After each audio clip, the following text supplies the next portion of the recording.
There is a pattern buried inside the history of the American ruling class that sits in plain sight. Every family whose name is carved in the marble of American wealth and power, the Vanderbilts, Carnegies, Rockefellers, Astors, and Morgans, commissioned their grand palatial estates within a compressed window of time so narrow it barely makes sense unless you look at what happened right before it. Right before this building boom, a series of catastrophic fires tore through the major cities of North America, including Chicago in 1871 and Boston in 1872. These fires did not just burn wood, they melted iron railroad tracks and shattered stone facades. The official record blames a cow kicking over a lantern or dry autumn air. However, alternative historical frameworks, particularly Tartaria research, look at this timeline and ask a different question. What if these fires were not accidents, but demolition events designed to erase the architectural remnants of an advanced prior civilization? Whether you accept the mainstream narrative or an alternative interpretation, the Gilded Age was undeniably a story of titans inheriting ruins and consolidating ownership. Andrew Carnegie did not ascend purely through the invention of steel. He controlled its production precisely when every burned city desperately needed to rebuild. John D. Rockefeller formalized the Standard Oil Trust in 1871, positioned perfectly to supply light and heat to post-fire reconstruction. The Vanderbilt family's railroads became the essential arteries transporting materials to destroyed urban centers, while J.P. Morgan structured the massive international financing required to rebuild, gaining claims on the underlying land. The Astors bought up devalued land from panicked owners. The financial positioning of these families in the immediate run-up to the disasters raises the question of whether this was mere coincidence or deliberate preparation. The physical structures built immediately after the fires present an even greater anomaly.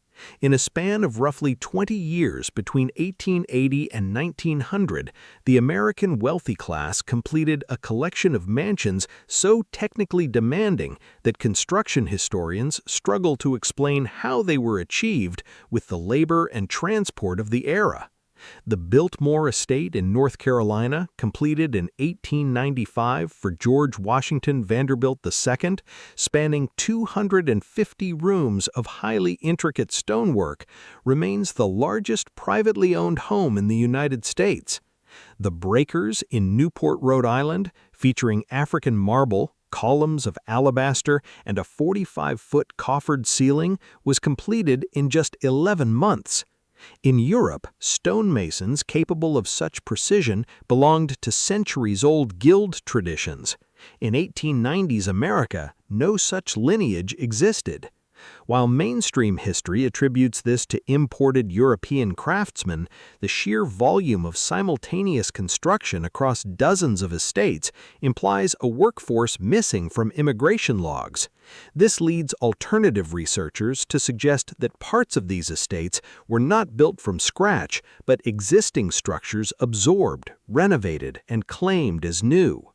This theory aligns with photographic anomalies from the era showing deep, highly advanced foundation work already in place before the superstructures were erected, following precise geometric ratios that predate modern American design. This intersection of rapid construction and architectural grandeur culminated in the World's Columbian Exposition of 1893. Built on a Chicago lakefront site that had been burned 2 decades prior, the exposition, known as the White City, transformed 600 acres into a monumental hub of neoclassical architecture. It hosted 27 million visitors in 6 months before being completely demolished. Mainstream history states these structures were temporary illusions made of wood and cement-based plaster, yet photographs show column spacing, dome heights, and building proportions that mirror permanent stone structures. The Manufacturers and Liberal Arts Building featured a single-span roof stretching over 800 feet without internal columns, a structural feat that remains difficult to reconcile with the official 2-year construction schedule. Tartaria researchers argue the White City was a brief exhibition of the Old World's vocabulary, staged as a temporary fair so it could be torn down and erased from public memory. The grounds were ultimately consumed by a mysterious fire in 1894, obliterating the physical evidence. The final phase of this transition was securing the narrative. Between 1890 and 2020, the major Gilded Age families established a network of foundations, universities, museums, and archives. The Rockefellers funded the University of Chicago, the Carnegies established the Carnegie Institution for Science, and the Vanderbilts founded Vanderbilt University. These institutions became the primary custodians of American historical knowledge, funding the textbooks and hiring the historians who shaped public education. In every case, the history they produced validated their own legitimacy, framing the Great Fires as natural tragedies and the mansions as products of self-made ingenuity, while skipping over the logistical timelines and missing craftsman lineages.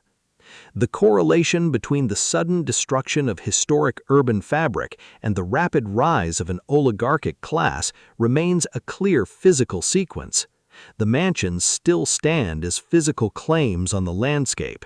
They represent an era where ownership was transferred, history was rewritten, and the architectural foundations of the past were covered by the structures of the new order.